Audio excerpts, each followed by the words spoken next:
Hi, I'm Jennifer Zollet. And I'm Larkin Bell. Welcome to our podcast, A Female Lens. Today, we discuss women in film in the news at Sundance, since we're at the Sundance Film Festival. Then, we interview film composer Jesi Nelson. Stay tuned.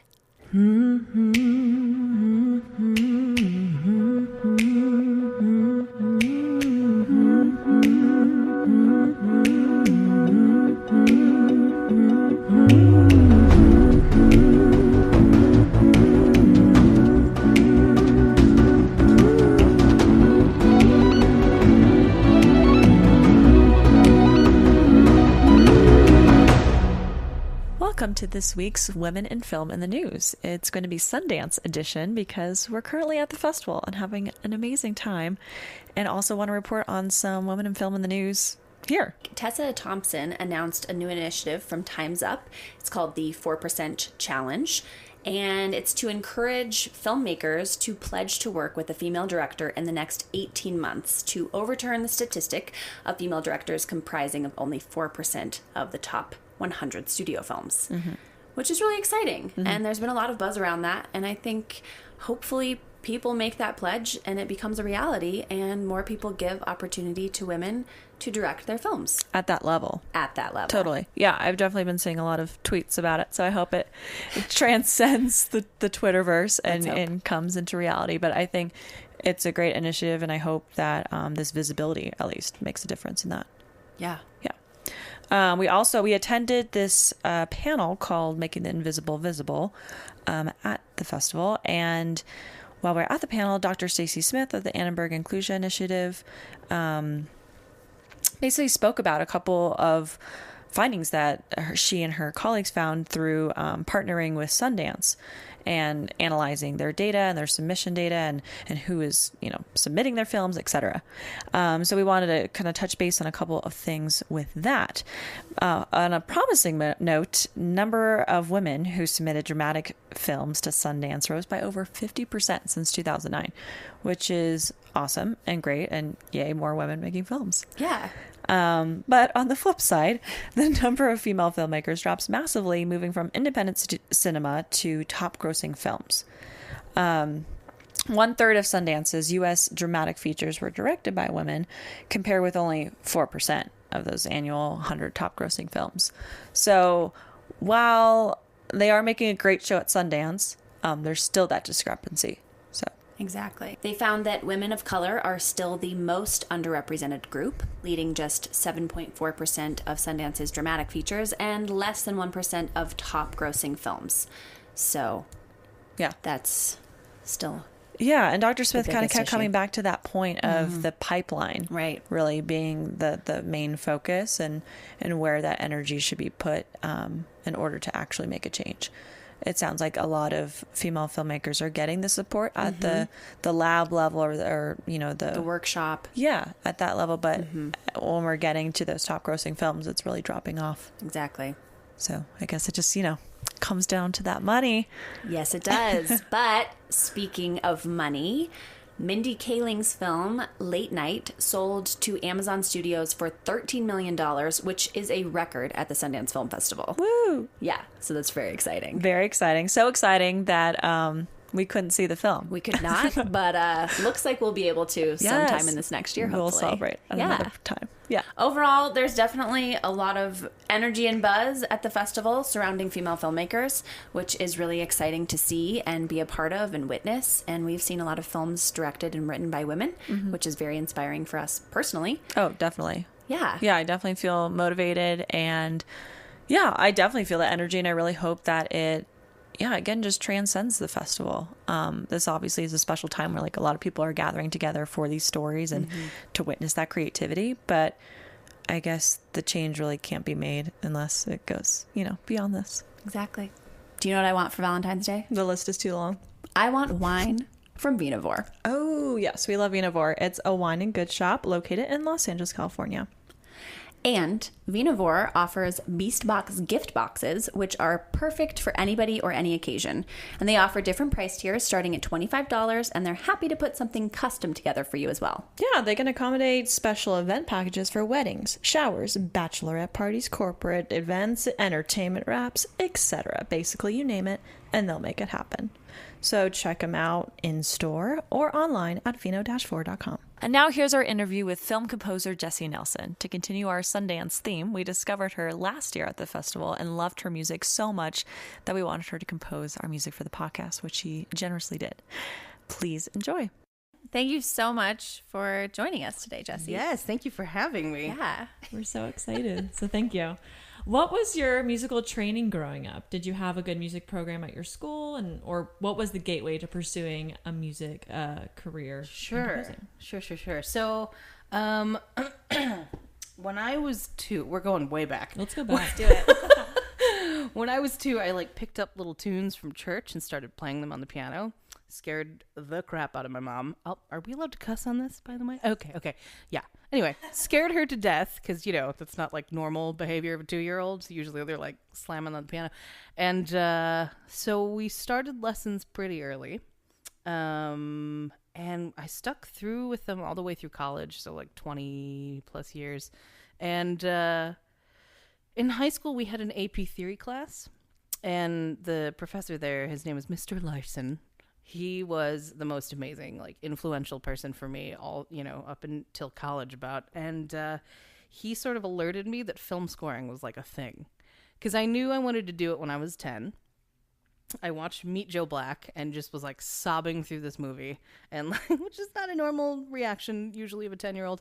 Also, I was way too young to be watching that movie. But anyway, I kept rewinding it to this one spot. And just sobbing. And then I looked at my best friend and my parents and I was like, I'm going to do that. That's what I want to do. So I knew from a very young age, but I just kind of thought that you were you become a composer and then you just kind of do it, which how naive. But yeah. So in high school, he was like, no, film scoring is a thing. And I was like, oh, really? And undergrad, UW-Milwaukee, did music composition and technology. And then took a year off and then went to grad school at Columbia in Chicago, which was specifically in film scoring. And now I'm here. Just to follow up on that question. So, yeah amazing. I mean, those teachers are, the special teachers are the ones that really do inspire you. And it is crazy. What was so special about him that inspired you to look more into music and to dig into that? I think his passion for music in general was just so contagious, and he really cared about his students. And it wasn't just okay, this is another music class, here's choir, it was really how can I help you become a better student, a better musician? What is it that you want to pursue? And he gave real feedback. It wasn't just oh, you're going to be a star, and which is really important because I think a lot of the times people can give false, I don't want to say false hope. That sounds really harsh, but you know what I mean?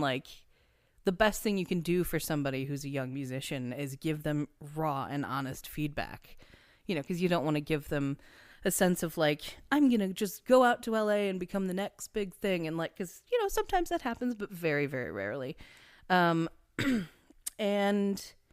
he made me aware of the fact that there are very few women film composers and it's going to be a struggle. And I didn't quite understand at the time. I was like, it'll be fine, but then I remember going home and searching for women film composers and I found 2, and it was Shirley Walker and Rachel Portman, of course. And then I was like, oh, this is a real thing. But then it didn't really stick with me until I got here. In 2017, you were one of 6 composers to participate in the highly competitive Sundance Institute Music and Sound Design Labs, and you also recently participated in the 2018 ASCAP Film Scoring Workshop. What was your experience at these workshops like? They are, I think, the 2 best possible workshops you can ever do in film scoring. And I say that biased, of course, but but I learned so I mean, they're both kind of their own unique boot camps for film scoring. And I took so much from what I learned from both back with me to, working every day. So they're a bit different from each other. So the Sundance one, you go to Skywalker Ranch for 2 weeks, which is my driver, which makes me sound spoiled as all get out. Yes, my driver. When we pulled up to Skywalker Ranch, I just started sobbing. And he was like, "This happens more often than you'd think." I'm like, yeah. So I just cried like the whole time. But that was already, I was like, okay, this is something very, very special. And so the first week you get mentors that come in. So like big names. We had George Clinton and Harry Gregson Williams and Thomas Newman and Christoph Beck, all of which I was like, okay, don't pass out when you meet these people. Like, be a professional. And Thomas Newman's the reason I'm a composer. So he was like the ultimate for me. And they have you sort of, rescore previous scenes that they've done, and then they just sort of critique it for you and give you great feedback. But yeah, it's terrifying. And the way we do it is like you're in this big theater and they're just like, okay, and now your turn. And I'm like, I'm gonna go have a panic attack, but that's great. But it's good because that's what it's really like, when you're presenting work to a director or producer, whoever. It's suddenly like you feel super tiny in a huge room and you're like, please like my work. So that was, the things that you learn from them are things that you'll keep with you forever. And just getting to be in their presence is like, I remember just eating lunch with them and I was like, is this really happening? Like, this is normal? And then the second week you get paired with a filmmaker and you go through a couple scenes in the movie and you decide which ones you want to score. And so it's a very quick turnaround because then we record while we're there too with the live orchestra. Yeah, so it's all, I definitely slept in the, what are they called? They're called the tech building, I think. I slept overnight a couple nights to get the cues done because I was just like, but I got paired with Najla Mumin, which she hired me on afterwards, which was very generous and kind of her. And that was how the whole JINN film thing happened. And so, we got paired together there just by chance. So, Did not realize that was the that was That's amazing. So that was really great. Yeah. And then the ASCAP one, it takes place in LA and they do like sessions. I think it's Monday through Thursday in the afternoon or at night so that you can essentially work throughout the day. And they take you around to like the top studios and you get to talk to a bunch of top composers and like the business side of it. And it's all leading up to this massive recording session at 20th Century Fox, and which is terrifying and awesome. It's like I think it's like 60-piece orchestra or something. It's huge. And there's 12 of us and there's 4 scenes. So 3 of us are scoring the same scene. So it's really cool to see like everybody's different interpretation. And and that one was really great too. That one was about a month.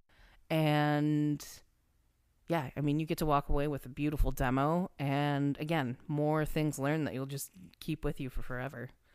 So they're both very intense, but 100% worth it. And I would recommend, like, literally everybody, please apply.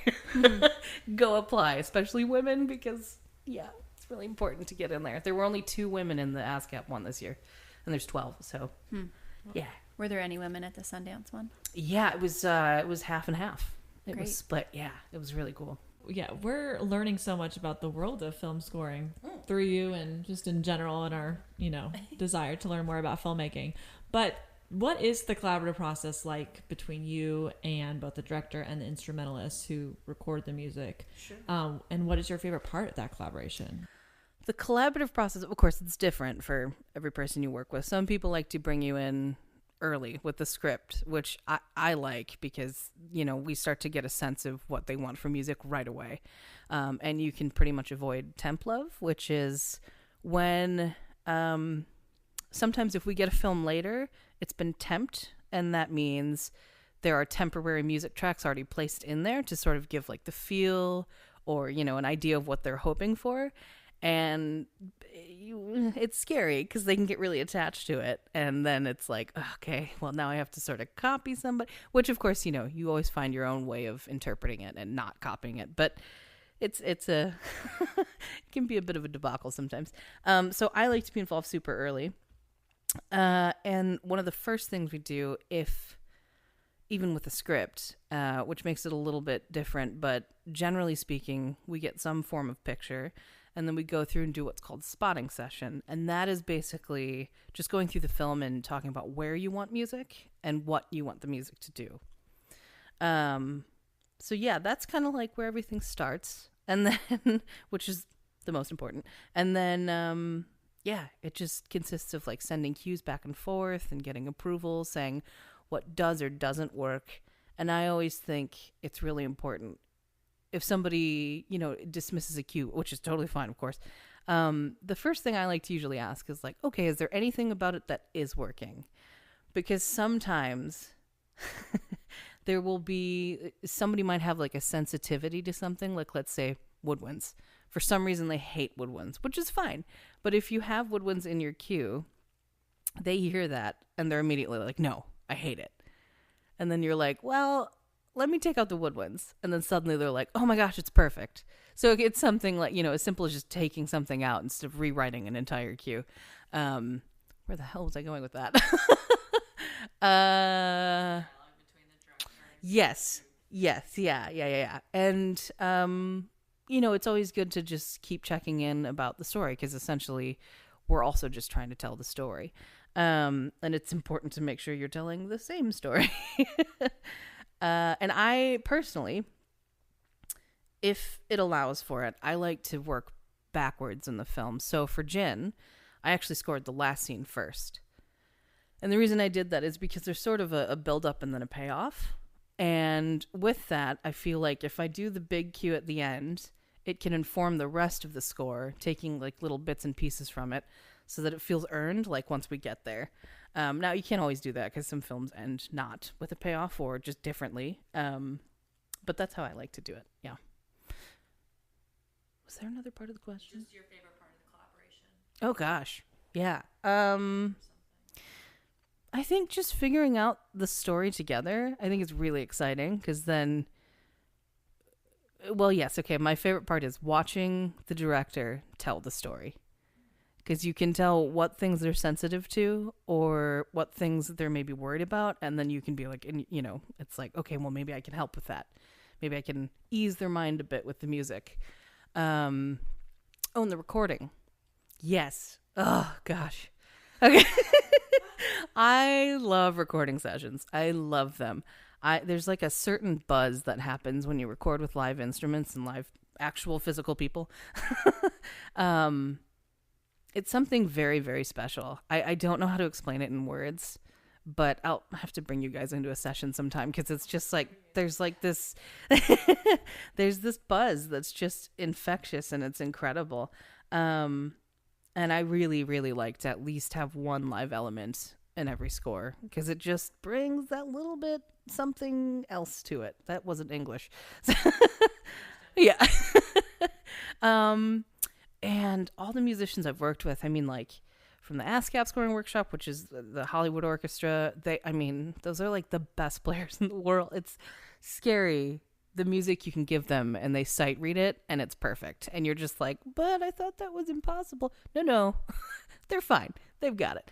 And then like I recorded JINN in Berkeley, California with these two different groups that I think they work together sometimes, but one of them is One Found Sound. They're like a smaller ensemble. I think we had like 20 players with them. And then the Amaranth Quartet. And they were amazing. And they were so easy to work with. I remember in the recording session, I felt kind of stupid because I just kept going, okay, that was great. I have no notes, Lane. And then I was like, man, I feel like I'm not doing my job. But they were just that good. And they didn't have a conductor, which was really cool too. They had click, of course, which I don't know if you know about that, but when we're recording cues for films, there's generally like a metronome click going in their ears so that they can make sure that they're matching what's ever on the screen. So they had that, but they didn't have a conductor. I thought that was so cool. Yeah. I have a question about like what you use for inspiration or when talking with a director. Sure. How do you develop the sound of a film? That's a good question. Of course, also it depends on each film. For JINN specifically, I knew that we could do themes for different characters. So, and that was really exciting because, you know, not a lot of films allow you to actually develop themes throughout the entire film. Sorry, I'm gonna burp again. So that was really special that I got to do that, and I'm a very like thematic writer as it is, so that was nice for me. And for this one we were sort of informed by, you know, what we were recording with it at the Sundance Labs, but the overall sound, something we talked about right away, was like, backing up a bit. The most important thing to always tell a director, or ask, I shouldn't say tell, but ask of a director, is to speak in terms of emotion, of drama, because that's how we're going to learn. Like, I've worked with somebody, I of course won't say who, which they didn't do anything wrong. They were fabulous and wonderful to work with. But they loved to try and use music terms, which is always scary. Because, and it's not that they're using them wrong, but, you know, they could mean something very different in their head than what the actual term means or what I'm interpreting it as. So talking about emotions is the first thing. And so Nigella was, you know, right away, like, we want to focus on Summer. We want to focus on her sort of crisis identity and then her youth, but her growing and coming of age and all of that. So the sound was just kind of based on that. I have these synths going that are very subtle. They're just kind of in the back, but they're supposed to feel like you're breathing. Because I feel like a lot of the, in the film, she's just put through the ringer. And so I wanted to bring this sense of air and like, and breath. And then her theme. It was just her theme and developing it throughout. And that was kind of the sound. Yeah. So when we went to Sundance last year, we were, of course, inspired by all the films, but we were especially inspired by the music in the trailer that played before each film, which you composed. Oh boy. Can you tell us a little bit about the process of creating that trailer music and the feedback you received from everyone at the festival? Sure. Yeah. Thank you, first of all. That's very kind of you. That was a crazy sort of experience. I had about, I think, like a day and a half to write it and get it approved. Yeah, it was like the turnaround was insane. And so yeah, I spent about, 36 hours or something awake and just like I knew that I wanted something catchy. Like I wanted them, like, people to be walking around and humming it. And so then I was like, well, okay, I'll literally hum something. And again, with a turnaround like that, I don't really have time to second guess myself. So it was just kind of like, okay, well, I want something that's welcoming, but that's also like, we're here for something special. Like, this is Sundance. This ain't no joke, And also, I tend to write really sad music unintentionally. So I was like, of course, also, don't be sad. Don't write sad music. Like, you want people crying before the film. There also, I don't think I realized, because I had never been to Sundance before until last year. I didn't realize it was going to be the trailer that played before all the films, which is a good thing, because had I known that, I think I would have, just done something totally different or something safe, because this was quite new for me. This was quite outside the box, because generally speaking, I'm like an orchestral writer. So humming is not something I generally do. But yeah, it was a quick turnaround, and the feedback was surprising and very kind. I got a lot of like Twitter and Instagram shout outs, and the director of Sundance was like, it's the theme forever. Like, it was really sweet. And Octavia Spencer was humming it at the award show, which I sobbed like a baby when somebody sent that to me. I was like, what? And I got like, a dozen emails or so about like, projects or wanting to work together in the future or whatever. And it's very, very surprising, very sweet. It's just weird to think back. That was like a year ago. And I was humming in my bedroom at, 4 a.m. Yeah. keep mentioning the trusting yourself and like the instincts that you have and like going with that. Can you speak to that a little bit? Because I feel like that is such a part of the filmmaking experience, but I'm curious what that's like from a composer's perspective. For me personally, I'm oh God, I'm not selling myself very well here, but I'm just like super insecure, about my music and whether or not it's doing the job well enough or if it's conveying the emotions it needs to. So I am somebody who second guesses quite often. Again, this is all behind the scenes, so like nobody sees it except for me and like my cat. But but yeah, I mean, there's a lot of struggle because like I put a lot of myself into the scores, and I'm always like, well, okay, I'm putting so much of myself into it, but when I put it out there, if it's not getting an emotional response, like, oh God, am I doing this right? Or like, am I cut out for this? And sometimes time can be your enemy if you have too much of it, which is crazy to say because generally speaking, we don't get a lot of time to do, to write scores, which is fine. But sometimes, time is not your friend because then you can second, triple, and quadruple guess yourself. And then suddenly you've written like 4 different films and like, so it depends. Whereas like working on TV series and things, the turnaround is super quick, like, 1 episode per week, which is a lot of music to write in a week. And so, you don't have time to second guess yourself. It's like, you put something in and you're like, okay, gotta go with it. Gotta make it good. Gotta make it work. And, they don't always turn out, but you find a way, somehow.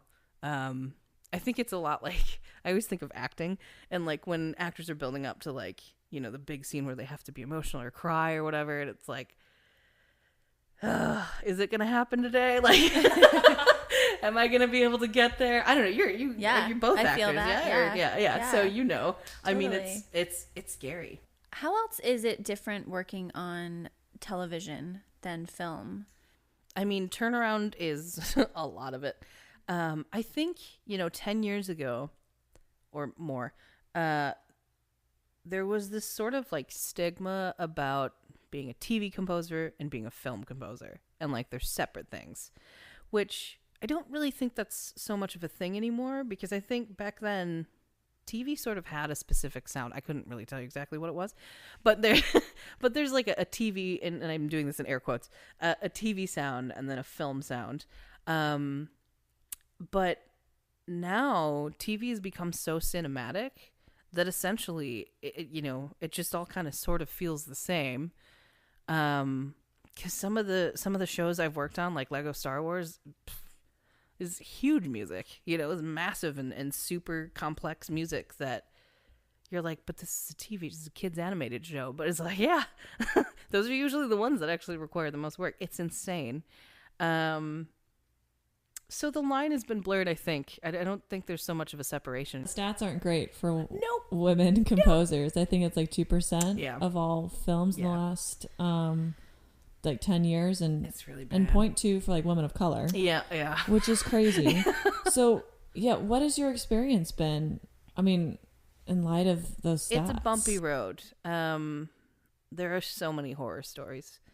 And I think, I always worry, just kind of what we were talking about before with the co-composer thing is like, I know so many women composers who are additional writers, and I'm just like, I worry about getting stuck there for forever. Because I'm currently, additionally writing full time right now, and it's like, and I'm very happy where I am. But I look at some of my colleagues who who've been there for years and years and years, and I'm just like, is it because they're choosing to stay? And if that's the case, that's fine. That's great. You do you.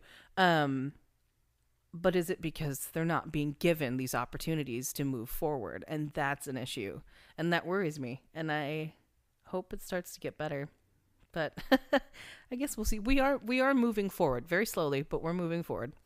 What would be your dream project to work on?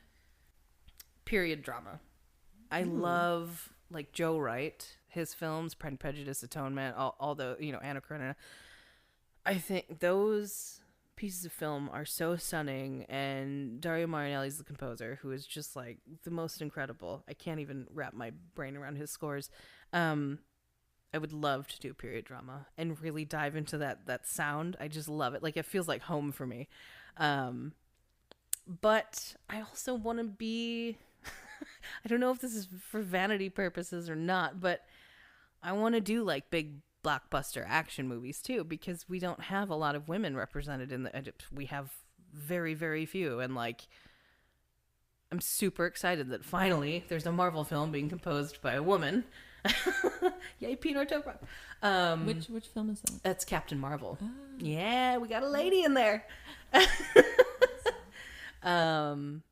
So yeah, I want to do big blockbuster films, but I also, because for the longest time, I always said I wanted to do animation, which still stands true. I love animation. I think it's, writing for those films is so exciting. Writing music. I get in trouble saying that all the time. They're like, oh, you're a writer too? I'm like, no, sorry. Writing music for those films, I think, is just so fun. And it's a lot of work, but the music really is something special in a lot of those films. I think people probably, aside from Star Wars, can, hum back the themes from animated films more than, let's say, like The Imitation Game or something, which is a stunning and brilliant score. But, if you ask somebody to hum the theme from like How to Train Your Dragon, they're like, got it. Like, or like Up. Yeah. Oh my gosh.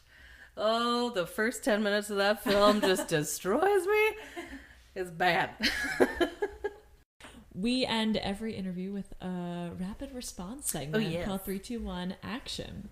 So just, you can answer with a word or a phrase just to kind of quickly capture your thoughts. Okay. Right? I might be really bad at this. Okay. You're going to be great. Number 3, a film that has been one of your most influential or favorites or a powerful one. Meet Joe Black. 2, dream person you want to work with. Composer Thomas Newman. Director Joe Wright. 1, best advice you've ever received. Care less. Action.